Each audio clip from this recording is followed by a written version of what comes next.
항상 기뻐하라. 사도 바울을 통해서 빌립보 교회에 주신 하나님의 말씀입니다. 오늘 이 아침 아버지께 경배드리러 나온 우리 모두에게도 동일하게 주시는 말씀이기도 합니다. 아마 그렇게 생각되실 겁니다. 누구는 기뻐하지 않고 싶습니까? 환경이 허락해야죠. 나도 남과 같은 환경 여건이 되기만 하면 뭐 기뻐하지 말라 해도 나 기뻐합니다. 사실일까요? 미국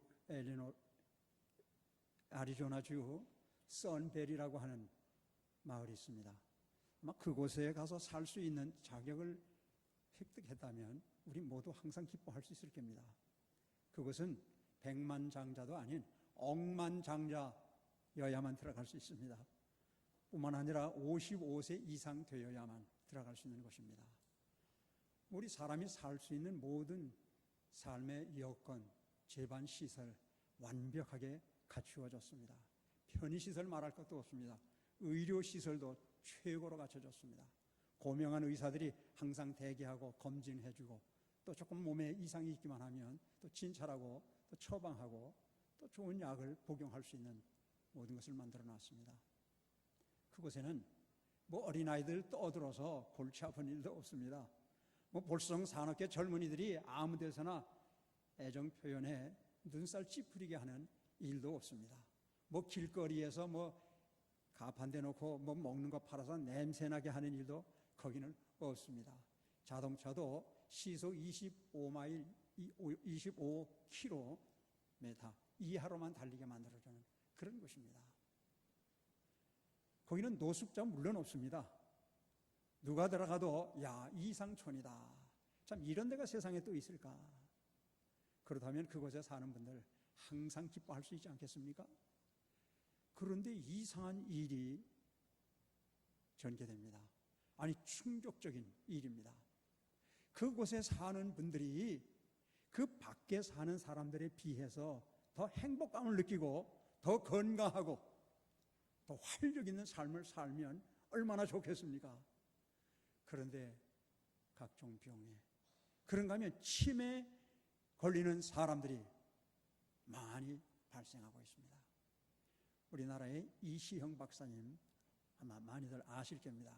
이분은 의사이면서도 병원 없는 세상을 주창하면서 병원이 이 땅에 없어야 되겠다. 미리 예방하고 자연으로 돌아가면 우리 건강할 수 있다 하는 것을 이야기하는 분입니다. 정신의학을 전공한 분이기도 합니다. 이분이 이상해서 그 현지로 달려갔습니다. 가서 살펴보니까 정말 이상촌입니다. 부족한 것이 아무것도 없습니다. 걱정 근심할 이유가 하나도 없는 누구나 와 살고 싶어 할 만한 조건을 갖추었는데 왜 일까? 그가 면밀히 살펴보았습니다. 결론이 뭔지 아십니까? 부족함이 없는 것, 바로 그것이 그 마을에 사는 사람들의 부족한 점입니다. 사람은 근심 걱정이 있어야 합니다. 스트레스도 좀 받고 해야 할 일들도 있어서 그 일에 심혈을 기울이느라고 이 무더운 여름에도 땀을 흘리면서 때로는 배를 줄이면서 그럴 때 우리 몸은 활력을 갖게 되어지고 정신도 더 강해지게 되어집니다. 그런데 모든 것이 갖추어지니까 이 몸의 면역력이 다 떨어져 버린 겁니다.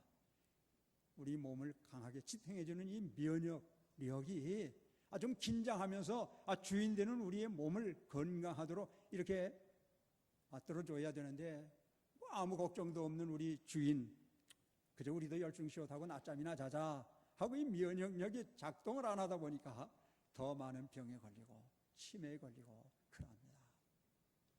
오늘 아침도 교회 나오면서 근심 걱정 가지고 오신 분들이 있습니까? 해결할 수 없는 문제 때문에 고민하며 사는 분들이 있습니까? 행복하십시오. 그것 때문에 우리의 힘은, 우리의 삶은 탄력이 있을 수 있고 오히려 우리는 더 앞으로 향해 나가는 진치력을 함양할 수가 있습니다. 그렇기 때문에 우리는 우리의 완벽하지 못한, 우리의 마음에 흡족하지 못한 삶의 환경 때문에 도리어 기뻐하고 감사하는 삶을 살아가야만 합니다. 무엇이 우리에게 가장 행복을 주는, 항상 기뻐할 수 있는 조건입니까? 돈만 많으면 주식 투자해서 많은 이윤을, 그런데 돈 많은 사람들, 특별히 대표적인 분들 우리가 뉴스를 통해서 항상 접하고 있지 않습니까?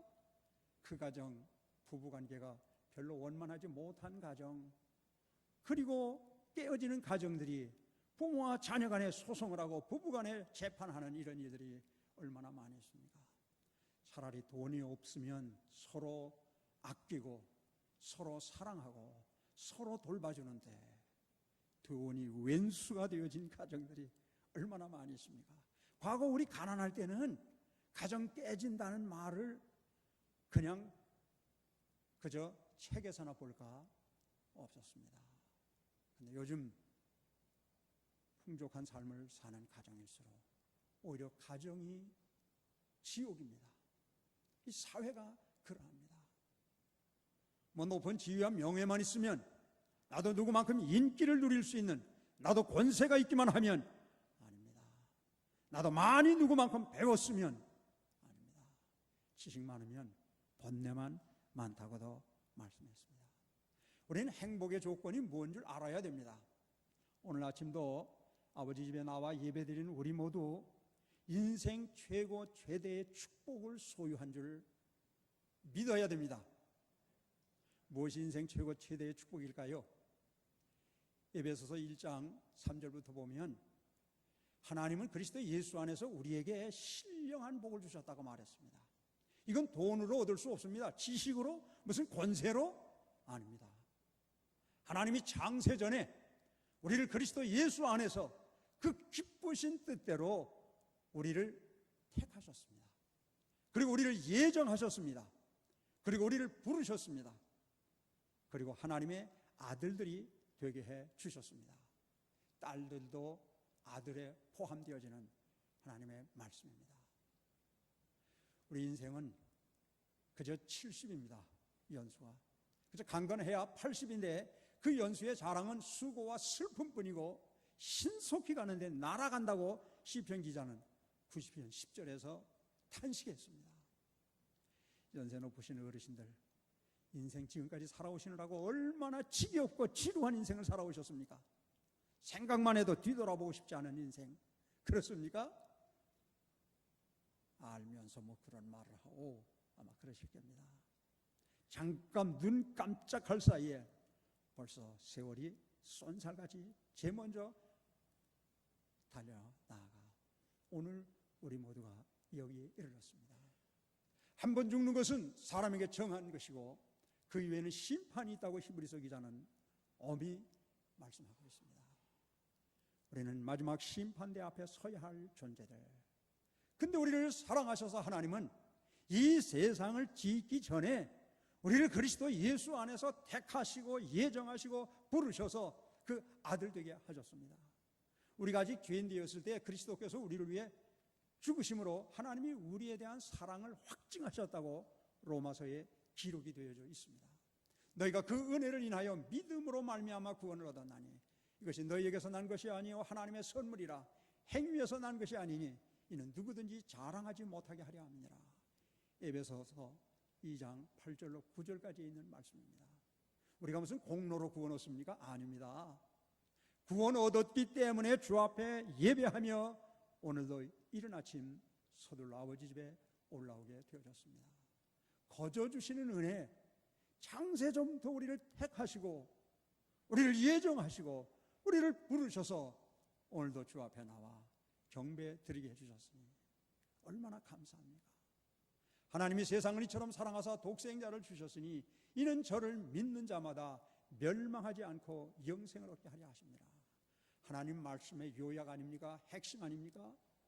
그리스도 예수, 우리의 죄를 대신 지시고 아무 죄도 없으신 하나님이신데 십자가에 못 박혀 돌아가셨습니다. 그리고 사흘 만에 부활 승천하셨습니다. 우리 있을 것을 예비하기 위해 하나님 나라 보좌 우편에 가셔서 지금도 우리를 위해 기도해 주신다고 로마서 8장에 보면 기록되어져 있습니다. 예수님이 다시 이 땅 심판의 주로 만왕의 왕으로 재림하실 때 믿지 아니하는 자들은 심판, 백보자 앞에 죄인으로 모두 다 서서 그 죄값대로 지옥의 형벌을 받게 되어집니다. 그러나 우리는 정죄받지 아니합니다. 하나님의 아들의 특권을 가진 우리 모두는 영광을 누리게 되어지니 이 어찌 감사하지 않을 수 있겠습니까? 세상의 모든 것은 잠시 잠깐입니다. 돈이 왜 돈이냐? 돌고 돌아서 돈이라고 그런 말 있지 않습니까? 내 호주머니 있다고 그 돈이 항상 내 주머니에 있는 것 아닙니다. 이게 돌고 돌아서 내 주머니에도 돈이 올 때가 있고 내 주머니에 있던 돈이 다른 사람 주머니에 갈 수도 있고 이 땅의 모든 것들이 다 잠시 잠깐 지나가 버리는, 그러나 구원의 은총을 힘입은 것, 하나님의 자녀로서 영원한 나라의 영광을 누릴 수 있다는 것, 이 얼마나 감격스러운 일입니까? 거기 뭐 에어컨이 필요하겠습니까? 히터가 필요하겠습니까? 뭐 고급 자가용이 필요합니까? 쾌적한 아파트가 필요합니까? 모든 것이 구비되어진 선베리 아리조나주, 비교할 수 없는 영광된 것이 우리에게 예비되었으니 어찌 기뻐하지 아니할 수 있겠습니까? 그러기에 주 안에서 항상 기뻐하라. 놀만 빈센트 폴이라고 하는 박사님이 계십니다. 목사님이기도 합니다. 이번에 적극적인 인생 그리고 긍정적인 인생을 노래하면서 그렇게 우리 살아갑시다 하고 말씀을 가지고 권면하는 세계적인 분이십니다. 그분이 쓴 글 오래전에 읽었습니다마는 모든 것들이 다 동감입니다. 그런데 그 중에 잊어지지 않는 한 가지 거기 예화가 하나 있습니다. 여러분들 근심 걱정 많으시죠? 하나 박스를 만들으세요. 그리고 걱정스러운 일, 근심스러운 일, 불안한 일 매일 메모에다 적어서 거기다 집어넣고 또 집어넣고 해보세요. 그리고 2달, 3달 지난 다음에 거기 적어놓은 그 메모지 하나씩 꺼내서 읽어보세요. 걱정스러운 일, 근심스러운 일, 불안한 모든 일들. 한 서너 달 지난 다음에 다시 꺼내보면 100가지 걱정스러운 것들이 거기에 기록되었다면 그 중에 그 100가지가 다 걱정할 수밖에 없고 불안할 수밖에 없고 그런 것들이었을까요? 아니에요. 잡동사니 걱정 근심이었어요. 실제로 걱정했어야만 할 일은 한두 가지밖에 없었다는 이유입니다. 우리 삶이 그러합니다. 우리는 오해가 많고 착각이 많이 있습니다. 저희 교회는 해마다 우리 창립 기념주일을 성령 강림주일로 지킵니다. 왜냐하면 어느 날 창립되었는지에 대한 기록이 없기 때문에 해마다 창립 기념주일 전 목요일은 전 교인들이 교회 나와서 대청소하는 일을 해마다 반복하고 있습니다. 어느 해였는데 그 우리 전기 그리고 이 음향을 담당한 집사님이 그 유치원 앞에서 그 우리 행복한 홈스쿨이라고 결손가정의 아이들을 학교 다녀오면 돌봐주면서 뭐 숙제도 같이 해주고 위로도 해주고 그리고 저녁을 먹여서 7시에 집으로 보내는 그런 것을 위해서 집을 하나 산 것이 있습니다. 그 교회 앞에 있는 집인데 그 위 그 지붕에 까만 전선이 있는데 전기가 합선이 돼서 바짝바짝 하고 있습니다. 그렇기 때문에 그걸 지켜보고 있는 겁니다. 그래서 목사님 저기 보세요. 저 지금 합선이 돼서 스파크가 일어나고 있잖아요. 그런데 이렇게 쳐다만 보면 어떡합니까? 그래서 소방서에 연락했는데 곧 차가 올 겁니다. 예, 더 큰 화재로 이어지지 않도록 잘하세요. 그리고 저는 성도들 이렇게 격려하기 위해서 한 바퀴 삥 돌고 왔어요. 그랬더니 뭐 소방차가 언제 왔다 갔는지도 모르겠고 그 집사님도 거기 안 계세요. 그래서 집사님이 이렇게 찾아보다가 아니 집사님 어떻게 된 거예요? 그랬더니 소방관이 와서 보더니 그 전기 합선이 아니고 전기줄에 이렇게 바닥종이가 걸려 있는데 빨갛고 파란, 하얀, 그런 그 양면에 그것이 여기 걸려가지고 이렇게 바람에 흔들리면서 햇빛이 거기 비쳐서 바짝바짝해 보여서 그게 스파크인 줄 알았다고. 우리는 그렇게 한번 자라보고 놀래면 소뚜껑을 보고도 자라인 줄 알고 깜짝깜짝 놀란다는 옛말이 있지 않습니까? 네? 그런 일들이 많이 있어요. 우리 100주년 기념관 지을 때였습니다. 뭐 열심히 이렇게 이제 철골이 올라가는데 다 철골이 올라갔어요. 저 안에 구조를 좀 보고 싶은데 근데 거기다 관계자 외에 출입 금지라고 팻말이 딱 붙어 있어요. 물론 뭐 관리 거기 현장 소장도 제가 잘 알고 뭐 제가 좀 들어가서 보자고 하면 안 된다고 할 리도 없지만은 그러나 뭐 조급해서 그렇게 가서 관계자 외에 들어오지 말라고 하는데 그걸 들어가 보겠다고 한다는 것도 별로 잘하는 것 같지 않아서 그러던 어느 날이었어요. 우리 그 건축위원장 장로님이 대구 지하철 공사 책임자셨는데 그 시간을 내서 오랜만에 교회에 오셨어요. 그러더니 그 기념관 건축하는 그 안에 들어가셔서 뭐 그 현장 소장 뭐 또 그 관계되는 사람들하고 뭐 이렇게 둘러보고 뭐라고 하면서 그래요. 얼마나 반가웠는지 몰라요. 오늘은 나도 저기 들어가서 좀 볼 수 있겠구나. 근데 마침 그 장로님이 이쪽을 보다가 교회 그 로비 바깥에 거기 이렇게 있지 않습니까? 거기 저하고 눈이 마주쳤어요. 그래서 제가 얼른 제가 그랬어요. 나도 좀 들어가서 보겠느냐 그랬더니 이 장로님이 이러는 거예요. 참 얼마나 제 마음이 야 내가 누구야. 저 건물이 잘 지어지면 우리 건축위원장을 비롯한 건축위원들이 잘해서 잘 된 거야. 근데 저 건물이 잘 안 되면 담임 목사가 기도가 부족해서 그랬어. 담임 목사가 좀 잘 협조했으면 좋았어. 그러고 말할 게 뻔한 게 교회 일인데 내가 좀 들어가자 보자고 했는데 얼른 들어오라고. 아니 당신이 들어가기 전에 목사님도 좀 들어가 보십시다 했으면 얼마나 더 좋아요. 별로 마음이 편찮지 않으면서 제자리에 와서 앉아서 난 무력한 담임 목사로구나. 그렇게 궁금해 들어가 보고 싶었는데 그것도 들어가 볼 기회가 나에게는 주어지지 않는구나. 근데 한 2시간 지냈더니 이 건축위원장님이 제 방에 들어오셨어요. 그러더니 목사님 그 아니요 얼마나 무더운지 그냥 땀이 비오듯 해서 우리 몸이가 다 젖었잖아요. 목사님 고생되셔서 제가 들어오지 말라고 그랬던 거예요. 참 장로님은 한껏 담임 목사 위해 준다고 땀 흘리면서 들어오지 말라고 했는데 저는 그걸 오해를 하고 섭섭해서 이렇게 못난 제가 목회를 했습니다. 근데 우리 이 현상과 사실, 이 눈에 보이는 것과 진실이 다를 때가 너무도 많이 있습니다. 사무엘상 28장에 보면 그 사무엘이 세상 떠난 다음에 블레셋이 침략해 들어왔는데 이거 하나님이 계시를 주시든지 뭐 우림이나 둠빔 가지고도 뭘 이렇게 좀 하나님의 뜻을 확인할 수 있게 해주시면 좋은데 아무것도 안 해주시잖아요. 너무 불안했어요. 그러다 보니까 사무엘의 영을 불러서 사무엘에게 자문을 좀 받았으면 좋겠다. 신하들에게 물었어요. 어디 사무엘 영을 불러낼 사람 없겠느냐. 저 엔돌에 신접한 여인이 있습니다. 변장을 하고 그 여인을 찾아갔습니다. 그리고 사무엘을 불러달라고 했습니다. 그랬더니 그 여인이 알아봤습니다. 그런데도 걱정하지 말아라. 불러올려라. 그랬더니 사무엘 선지자가 올라왔습니다. 어떻게 생겼더냐. 노인인데 두루마기를 입었습니다. 그렇다면 사무엘 선지자구나. 사울이 너무 기뻐서 그 앞에 엎드렸습니다. 그랬더니 사무엘이 엄하게 책망을 합니다. 하나님이 함께 하시는데 왜 두려워하느냐고 하면서 사무엘이 그냥 계속적으로 책망합니다. 그 사무엘의 영을 불러올려서 사울 왕을 책망한 그 여인, 그렇게 하게 한 그 여인 얼마나 능력이 있습니까? 그런데 이게 사실입니까? 아니에요. 귀신 장난한 일이에요. 근데 사람들이 보면 그러기 때문에 이단들에게 미혹되는 거예요.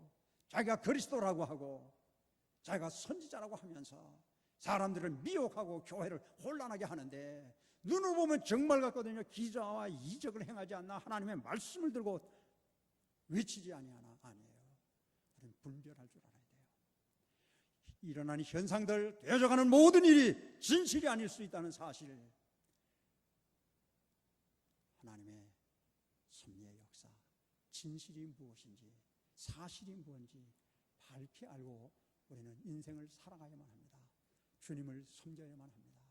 그리고 우리는 늘 주 안에 있어야만 합니다. 주 안에서 주께서 주시는 분별력, 주께서 주시는 평안을 가지고 살아나갈 때 우리는 환경을 초월해 항상 기뻐하며 인생 최고 최대의 축복이 보장된 이 구원의 은총을 인하여 행복한 삶을 노래하며 살아갈 수 있습니다. 우리 하나님의 말씀에 보면 수고하고 무거운 짐진 자들아 다 내게로 오라. 내가 너희를 쉬게 하리라. 나는 마음이 온유하고 겸손하니 나의 멍에를 메고 내게 배우라. 그리하면 너희 마음이 쉼을 얻으리니 이는 내 멍에는 쉽고 내 짐은 가벼움이니라. 내가 나 혼자 나의 문제, 인생의 무거운 짐을 지고 살아가려고 하면 우리는 쓰러집니다. 낙담합니다. 그러나 수고하고 무거운 짐 지나더라 다 내게로 오라 내가 너희를 쉬게 하리라. 그래 히브리서 기자는 히브리서 12장 2절에서 믿음의 주여 또 온전케 하시는 이 예수를 바라보자. 그는 그 앞에 있는 즐거움을 위하여 부끄러움을 개의치 아니하더니 하나님 보좌 우편에 앉아 있느니라 그랬습니다. 예수님이 어떤 분입니까? 빌립보서 2장 5절 이하에 보면 너희 안에 이 마음을 품으라 곧 그리스도 예수의 마음이니 그는 근본 하나님의 본체시나 하나님과 동등됨을 취할 것으로 여기지 아니하시고 오히려 자기를 비어 종의 형체를 가지사 사람들과 같이 되셨고 사람의 모양으로 나타나사 자기를 낮추시고 죽기까지 복종하셨으니 그 십자가에 죽으심이라. 이러므로 하나님이 그를 지극히 높여 모든 이름 위에 뛰어난 이름을 주사 하늘에 있는 자들과 땅에 있는 자들과 모든 무릎을 예수의 이름에 꿇게 하시고 모든 입으로 예수 그리스도를 주라 시인하여 하나님께 아버지께 영광을 돌리게 하셨느니라. 그리스도 예수님처럼 낮아지고 복종하고 섬기고 살아가면 하나님 좀 더 사랑하고 싶은데 좀 더 남에게 베풀고 싶은데 주여 내게 더 많은 섬길 수 있는 사랑을 주시고 섬길 수 있는 물질을 허락해 주옵소서 기도하면서 안타깝게 살아갈 때는 우리는 마음의 여유와 평안을 갖게 되어줍니다. 그래서 오늘 본문 보면 주 안에서 항상 기뻐하라 내가 다시 말하노니 기뻐하라 너희 관용을 모든 사람에게 알게 하라 주께서 가까우시니라. 아무것도 염려하지 말고 다만 모든 일에 기도와 간구로 너희 구할 것을 감사함으로 하나님께 아뢰라. 그리하면 모든 지각에 뛰어난 하나님의 평강이 그리스도 예수 안에서 너희 마음과 생각을 지키시리라. 늘 마음의 평강이 주어진다는 것, 모두를 포용하며 이해하며 감싸며 사랑하며 함께 살아갈 수 있다는 것, 그리스도의 마음을 품어야 합니다.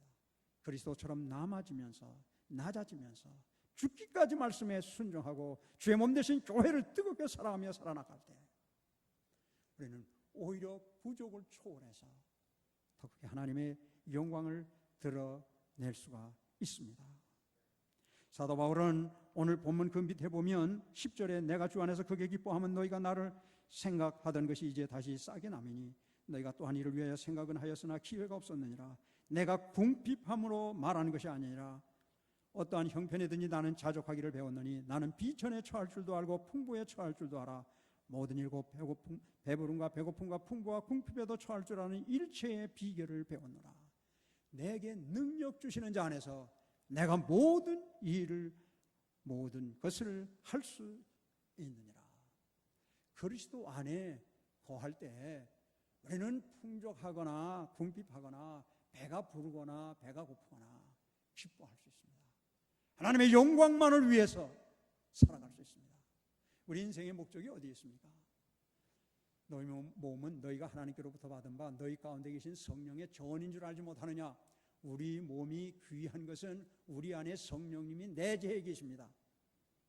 주님이 함께 계십니다. 우리가 성찬 예식, 우리가 베푸는 그 상에 나아가 그리스도의 몸인 떡과 흘리신 피를 기념하는 그것을 마실 때 주님은 내 안에 계시고 내가 주 안에 있음을 다시 확증하는 2000년 전에 주님이 제자들과 함께 하셨던 것을 21세기인 오늘 나와 함께 하심을 다시 재현해 확증하는, 확인할 수 있는 그런 축복의 잔치입니다.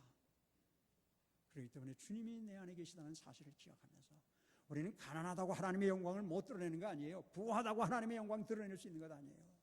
우리는 나에게 주어진 환경 속에서 어떻게 하면 하나님을 영화롭게 할 수 있을까? 어떻게 하면 우리에게 허락하신 주님의 몸 대신 교회인 베델 교회를 사랑할 수 있을까? 그때 우리의 마음에 기쁨이 있습니다. 하나님이 우리에게 명하신 사명을 넉넉히 감당할 수 있는 힘을 우리에게 허락해 주십니다. 그러기에 우리는 늘 기도해야 합니다. 항상 주 안에서 기뻐해야 됩니다. 사실 예수님도 기뻐하실 수 없는 분이셨어요. 하나님이 인간의 몸을 입고 이 땅에 구원의 주로 오셨는데도 가는 데마다 그것도 하나님의 영광을 위해 일해야 되는 대제사장들, 제사장들, 서기관들, 장로들 다 율법자들, 학자들 아니에요. 근데 그들로부터 계속 공격받으시고 올무를 걸어놓고 실족하게 만들려고, 아니 40일 금식 기도하셨던 주님이 공생에 나오시는 길목에 서서 간악한 마귀가 3가지 인간으로서 걸려 넘어질 수밖에 없는 문제로 예수님을 유혹했습니다. 그런데 예수님 평생을 기도하시며 귀한 사역을 감당했을 때 마귀의 모든 시험을 다 물리칠 수 있었습니다. 오늘 이 본문도요 1장에 보면은요 사도 바울이 지금 기뻐할 수 없어요. 지금 옥에 갇혀 있어요. 그런데다가 빌립보 교회 성도들이 사도 바울을 온전한 그리스도의 사자로 인정하지 않는 사람들이 교회 안에 있었어요. 그래서 사도 바울을 얼마나 괴롭혔는지 몰라요. 그런데 사도 바울이 지금 옥에 갇혀 있다니까 한쪽에서는 그런데도 불구하고 그리스도의 복음을 전하기 위해서 열심을 다하는 성도들이 있었는가 하면 한쪽에서는 야 잘됐다, 바울 지가 무슨 하나님의 사람이야, 그러는 괴롭히기 위해서 열심히 전도하는 사람들이 있었어요. 아니 그런 사람들이 전도하는데도 사람이 따라와요? 근데 사도 바울은 뭐라고 그러는 줄 알아요? 어떤 방법으로 하든지 그리스도의 복음이 전파되기만 한다면 나는 기뻐하고 또 기뻐하노라. 오늘 집에 가셔서 1장부터 쭉 한번 빌립보서를 읽어보십시오. 그리스도인들 주 안에서 완전히 모든 것들이 우리로 하여금 기뻐할 수 있는 여건이 주어져서가 아니에요. 늘 말씀을 붙잡고 기도드릴 때 성령님께서 내 안에 역사하시고 능력을 주시기 때문에 조지 뮬러라고 하는 그 독일, 지금 현재는 프루시아라고 하는 곳, 그런데 거기서 태어나서 영국으로 그가 이주했어요. 그런데요 이 조지 뮬러는 어렸을 때 14살 때 어머니가 돌아가셨는데 아주 못된 아이였어요. 못된 짓을 혼자 골라서 다 했어요. 도둑질했지요, 사기쳤지요. 그 호텔에 가서요 잠자도 혼자 가지 않았어요. 아가씨 데리고 가서 자고는 그 다음날 도망가요. 그러면 그 아가씨가 호텔비를 다 내야 돼요. 그뿐만이 아니에요. 3명의 친구들하고 스위스 여행을 갔는데 자기는 한 푼도 안 낸 거예요. 그리고 친구들이 그 경비를 다 대도록 그렇게 했던 사람이었어요. 거기다 또 신학생이었어요. 그런데요 학교에다 내는 논문도요 그것도 사기쳤어. 논문도 표절 정도가 아니에요. 이거 허위로 만들어가지고 뭐라고 그랬냐면요 이 논문 여기 보니까 위조해서 냈다고 그래요. 이런 인간이 신학생일 수가 있어요. 그러니까 뭐 어떤 사람들에게 지탄을 받던 이런 못된 아이였어요.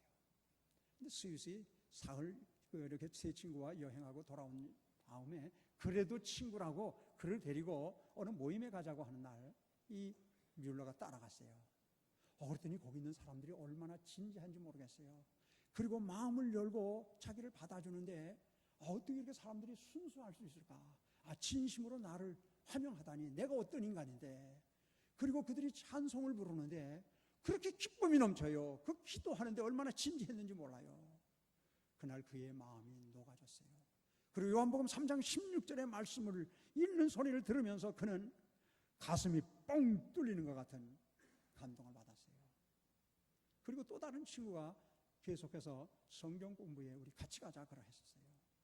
그래서 계속 가서 성경을 봉독하고 말씀을 듣고 기도하고 찬송하면서 그의 마음에 과거에 그렇게 쾌락추구하고 못된 짓 다 하고 사기치고 그때 마음에 평안도 기쁨도 없었는데 마음에 그렇게 기쁨이 몰려오는 거예요.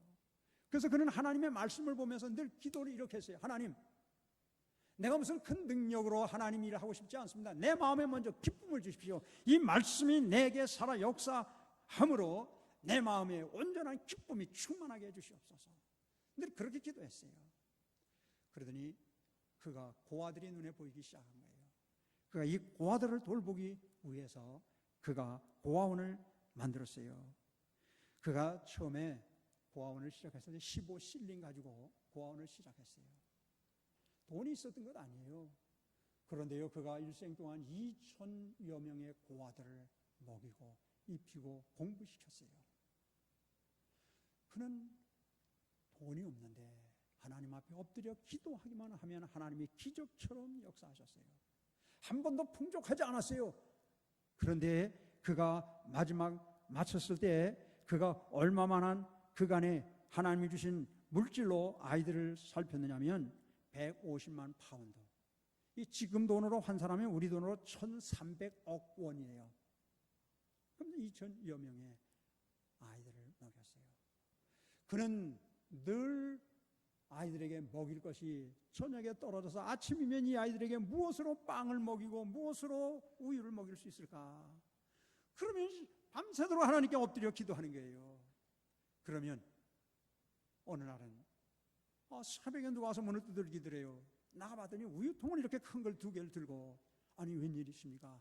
내가 우유를 싣고 지금 우유 공장으로 가고 있는데 마차 바퀴가 빠져서 이걸 가져갈 수가 없어서 생각하니까 버리기도 아깝고 그래서 여기 고아들 먹이라고 가져왔다고. 조금 있더니 또 누가 와서 문을 두들기더래요. 그랬더니 또 빵 공장에서 이거 어제 팔다가 남았는데 오늘 우리 이틀씩 팔지는 않습니다. 그래서 이거 버리려고 하다가 생각하니까 고아원이 생각나서 얘 가져왔습니다. 그런 식으로 매일매일 채워주셨던 거예요. 기뻐할 수 있는 조건이 하나도 없었어요.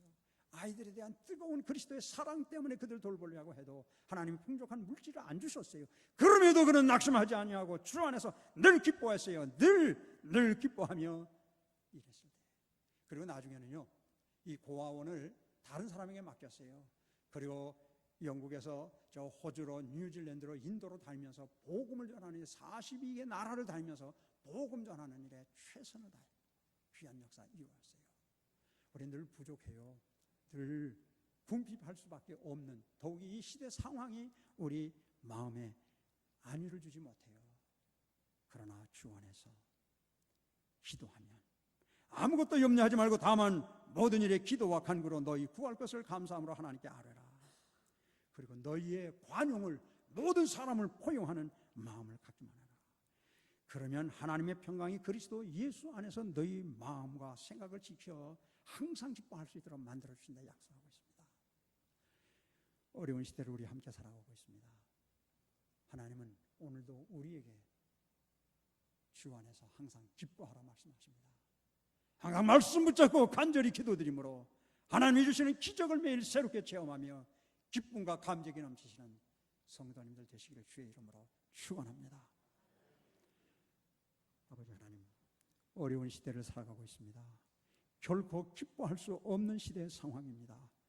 그러나 주 안에서 항상 기뻐하라 하시는 말씀을 이 아침 우리에게 주시니 감사함을 드립니다.